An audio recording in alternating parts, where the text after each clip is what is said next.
441 000 € dans notre poche contre 274 000. Ce qui nous fait une belle différence. On a quasiment 170 000 € de différence de capital net dans notre poche. Forcément, le conseiller traditionnel rémunéré en rétrocom a plus intérêt à te mettre des fonds d'investissement sur ton assurance vie plutôt que des ETF.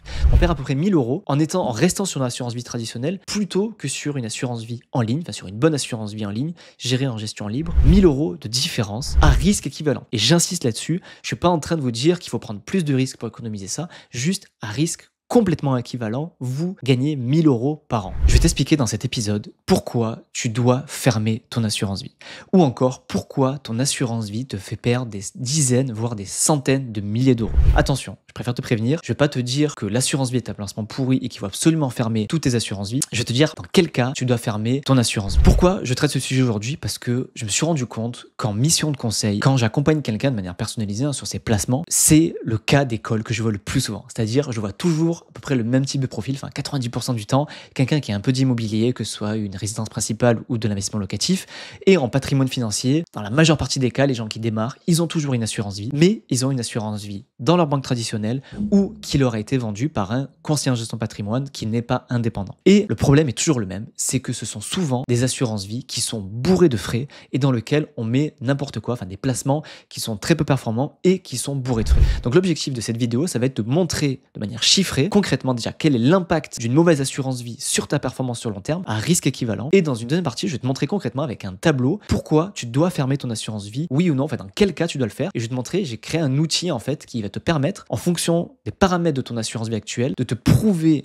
de manière chiffrée en combien de temps en fait tu peux rentabiliser la fermeture de ton assurance vie en passant sur une nouvelle qui est moins chargée en frais. Je vais prendre vraiment tous les paramètres en compte, les frais de versement, de gestion, quelle allocation tu as et aussi la date du contrat. J'ai vraiment créé un outil complet qui va te permettre, en rentrant tous ces paramètres, de dire ok, en X mois ou X années, tu as rentabilisé la fermeture de ta assurance vie actuelle pour l'ouverture d'une nouvelle, même si le contrat a moins de 8 ans. Donc avant de passer sur le simulateur de frais pour te montrer l'impact, j'ai envie de t'expliquer déjà, enfin de te détailler pourquoi la plupart des gens pensent que l'assurance vie est un mauvais placement. Et je pense que c'est un faux débat parce que je pense que l'assurance vie reste un très bon support d'investissement pour la majorité des Français, même si tu mets pas tout dedans, tu utilises plutôt le PEA pour la bourse, ce qui est généralement préconisé parce qu'on n'a pas les frais de gestion, mais l'assurance vie a quand même tout un tas d'avantages. C'est une enveloppe multi-support, donc c'est-à-dire pour les plus feignants d'entre vous, si tu voulais avoir tout au même endroit, c'est quand même super parce que tu peux mettre du fonds euro, donc une partie sécurisée, tu peux mettre des ETF, des actions, tu peux mettre du private equity, tu peux mettre des SCPI, tu peux mettre des fonds datés, bref, tu peux avoir tout un tas de trucs dans une assurance vie, mais encore faut-il choisir la bonne.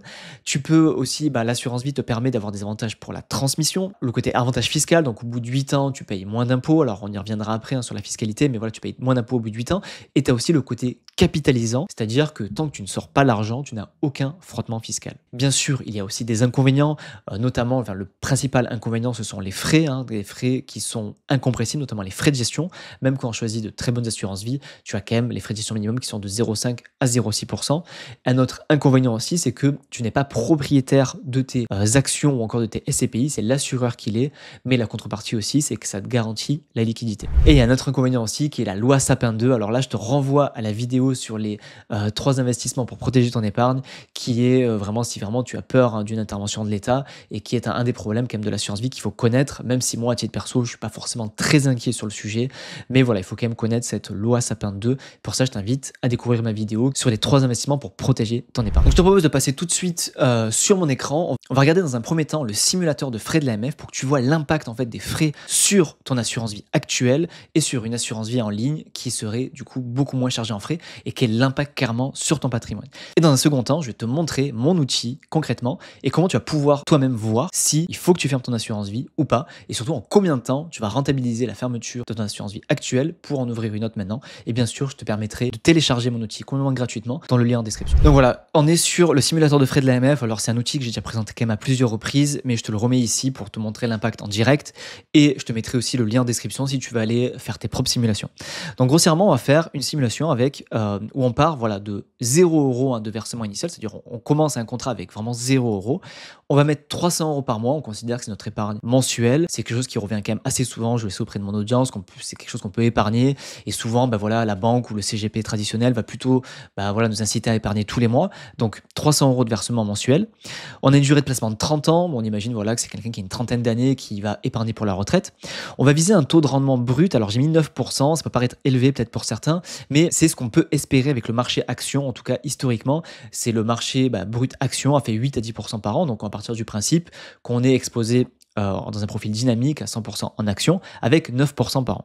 Et voilà, on va faire les frais. Donc, on va mettre 3% de frais sur versement mensuel qui est assez courant sur les assurances vie traditionnelles. Et en frais annuels totaux, alors je vais mettre 3% et je vais vous dire pourquoi. Parce que dans les frais annuels totaux, j'inclus le fait qu'il y a des frais de gestion qui sont aux alentours de 1% sur les assurances vie traditionnelles. Et ensuite, je rajoute 2% aux frais liés aux fonds qui sont mis sur l'assurance vie. Donc là, vu qu'on part du principe qu'on a 100% en action, généralement, les assurances vie traditionnelles vont pas investir en ETF, mais plutôt sur des fonds d'investissement. Et les fonds d'investissement prennent en moyenne 2% par an. Donc 2% par an sur l'intégralité du portefeuille plus 1% de frais de gestion, ça nous donne 3%. Et à ça, on ajoute bien sûr les 3% de frais sur versement mensuel, donc qui sont appliqués sur les 300 euros. Je ne mets pas de frais de départ, je ne mets pas de frais de sortie, et on va voir ce que ça nous donne. Donc on voit qu'au bout de 30 ans, le rendement total de l'épargne aurait dû être de 510 000 euros, mais on voit qu'il y a 236 000 euros qui sont partis en frais. Et ce qui nous reste dans la poche est de 274 000 euros. Donc on a quasiment la moitié qui partent en frais quand du coup on prend une assurance vie un peu lambda traditionnelle dans sa banque traditionnelle ou alors vendue par un CGP un peu traditionnel. Donc maintenant on va voir le contre-exemple qui est si tu es conseillé sur une assurance vie vraiment par les meilleures assurances vie en ligne et que tu fais ça en gestion libre. Donc là pour le coup on va partir du même principe avec 0 euros de versement initial, 300 euros de versement mensuel et toujours pareil 30 ans, un placement à 9%. Et là on va mettre 0% de frais sur versement parce que je t'invite à regarder bien sûr les meilleures assurances vie en ligne, il n'y en a aucune qui prenne des frais sur versement. Et sur les frais annuels, alors là pour le coup c'est des frais incompressibles, donc il y en aura. Les meilleures assurances vie en ligne aujourd'hui proposent 0,5% de frais de gestion et à ça on va ajouter les frais liés aux ETF. Les ETF généralement il faut compter 0,2% en moyenne pour des ETF indiciels. Donc on va mettre 0,7% de frais de gestion. Donc on voit que le capital final est bien de 510 000, ce qui aurait dû être dans notre poche, mais on voit que là au lieu d'avoir 230 000 euros en frais, on a 68 000 euros qui partent en frais seulement. Donc ça veut dire qu'on a 441 000 euros dans notre poche contre 274 000, ce qui nous fait une belle différence. On a quasiment 170 000 euros de différence de capital net dans notre poche. Et en plus, attention, là je parle sur l'assurance vie, bien sûr, on peut encore plus optimiser avec le PEA, avec le quanti, en faisant plein de choses, notamment sur la partie action. Mais là, j'ai vraiment pris l'exemple lambda pour vraiment, là j'ai vraiment mis en lumière ce que je vois vraiment le plus souvent, c'est-à-dire une assurance vie investie de manière un peu traditionnelle, qui est bourrée de frais et qui est surtout investie dans des supports qui sont eux aussi chargés en frais et qui sont aussi peu performants. Donc c'est vraiment l'important, c'est de te montrer l'impact, le manque à gagner que tu as. Alors petite parenthèse, pourquoi les banques traditionnelles ou les conseillers traditionnels proposent ce genre d'assurance vie? Tout simplement, ils sont rémunérés en rétrocommission. C'est-à-dire que eux, c'est leur manière de gagner de l'argent, c'est-à-dire que c'est sur les frais de gestion qu'ils se rémunèrent, mais aussi ils se rémunèrent en rétrocommission sur les supports proposés. Donc un conseiller traditionnel rémunéré en rétrocommission, comme ton banquier, il a tout intérêt à te placer des fonds d'investissement dans ton assurance vie plutôt que des ETF. Parce que les fonds d'investissement, il y a 2% de frais et eux, ils sont rétrocommissionnés sur une partie de ces 2%. Et vu que les ETF n'ont que 0,2% de frais, forcément, si lui te conseille des ETF, lui, il va rien toucher en tour. Enfin, très très peu. 10 fois moins. Donc forcément, le conseiller traditionnel rémunéré en rétrocom a plus intérêt à te mettre des fonds d'investissement sur ton assurance vie plutôt que des ETF. Donc ça, c'est important que tu le comprennes. Je dis pas que c'est bien, c'est pas bien. C'est une façon de rémunérer. C'est une façon de se rémunérer. L'autre façon de se rémunérer, c'est en honoraire. Bien sûr, c'est pas le même impact pour le client parce qu'il doit te sortir de l'argent en instant T, mais aussi, il faut tenir compte, du coup, forcément, le conseil sera différent parce qu'il sera peut-être moins influencé par la rétrocommission. Et bien sûr, là, on n'est que sur le cas de l'assurance vie et il faut penser aussi que dans un accompagnement classique, il n'y a pas que l'assurance vie, on peut être conseillé sur plein d'autres supports aussi, avec des rétrocoms ou pas. Bref, parenthèse fermée, je te propose de passer sur mon outil. Je vais te montrer concrètement si oui ou non, c'est intéressant pour toi de fermer ton assurance vie et que toi, tu puisses après le faire avec tes données, voir en combien de temps c'est intéressant ou non de fermer ton assurance vie, enfin en combien de temps tu rentabilises la fermeture de ton assurance vie et l'ouverture d'une nouvelle. Alors voilà, nous voici sur le simulateur, mon simulateur d'assurance vie. On peut aussi l'appliquer au PER, notamment au niveau des frais. Par contre, attention, sur la fiscalité, ce sera différent. Donc, vous pouvez éventuellement vous en servir pour regarder sur les frais, mais par contre, voilà, sur la fiscalité, c'est différent. Donc, partez du principe que c'est plutôt pour voir si votre assurance vie est intéressante ou non, et surtout en combien de temps vous pouvez rentabiliser la fermeture immédiate, même si le contrat a moins de 8 ans. Donc, on va faire deux exemples. On va partir d'abord sur un profil équilibré, qui est généralement donc 50% en fonds euros et 50% en actions, donc en unité de compte. On va dire que on a versé en tout 30 000 euros, ce que je vois souvent à une moyenne de ce qui a été versé depuis 5 à 10 ans, et que le montant total de l'assurance vie est de 36 000 euros. Donc on considère qu'on a fait une plus-value de 6 000 euros. Donc on va considérer qu'on est en couple dans ce cas-là et que le contrat a 7 ans. Ici, je vous ai mis les frais en pourcentage et ici les frais en euros. Donc en gros, sur l'assurance vie traditionnelle, on l'a vu tout à l'heure, les frais de gestion, généralement c'est de 1%, donc 1% sur le fonds euro, 1% sur l'unité de compte. Les frais de mandat de gestion, ça je ne l'ai pas rajouté dans le simulateur de frais, mais ils sont aussi importants, je les ai mis de 1%. Et les frais de produit, donc sur les unités de compte, donc sur les fonds d'investissement, c'est généralement 2%, et les frais sur versement, ils sont de 3%. Et j'ai pas mis de frais d'arbitrage. Et sur les frais sur l'assurance vie en ligne, du coup, généralement, on a 0,5% sur le fonds euro et 0,5% sur les unités de compte. On n'a pas, j'ai considéré qu'il n'y avait pas de frais de mandat de gestion parce qu'on était en gestion libre. Et j'ai mis des frais de produit. Alors je mets pas 0,1, je mets plutôt 0,2 parce que c'est la moyenne des frais de gestion en ETF indiciel. Et pas de frais sur versement, bien entendu. Ce qui nous fait, si on regarde ici, là, ça vous calcule en euros concrètement ce que ça vous coûte. Alors j'ai bien sûr mis les formules qui mettent par rapport à la proportion. Donc ça nous coûte 180 euros par an avec l'assurance vie traditionnelle sur les fonds euros et unités de compte. C'est à peu près la moitié du coût sur l'assurance vie en ligne. Les frais de mandat de gestion coûtent 360 euros. Les frais de produits qui sont du coup un petit peu masqués parce qu'on les voit pas, mais ils sont quand même prélevés parce que du coup c'est impacté directement sur la performance, coûtent 360 euros. Les frais de versement de 108 euros. Donc du coup on a un total de frais annuels sur l'assurance vie traditionnelle de à peu près 1200 euros. Et sur une assurance vie en ligne, du coup en optimisant bien tous les frais, on a 216 euros de frais. Ce qui nous fait quand même une différence de coût annuel de 972 euros. Donc tous les ans finalement, on perd 1000 euros à peu près, dans notre cas ici bien sûr, on perd à peu près 1000 euros en restant sur une assurance vie traditionnelle plutôt que sur une assurance vie en ligne, sur une bonne assurance vie en ligne, gérée en gestion libre. 1000 euros de différence à risque équivalent. Et j'insiste là-dessus, je suis pas en train de vous dire qu'il faut prendre plus de risques pour économiser ça, juste à risque complètement équivalent, vous gagnez 1000 euros par an. Mais après, il y a la fiscalité. Alors, je fais un petit récap sur la fiscalité de l'assurance vie ici pour que ce soit clair et que ce soit visuel pour ceux qui regardent en vidéo.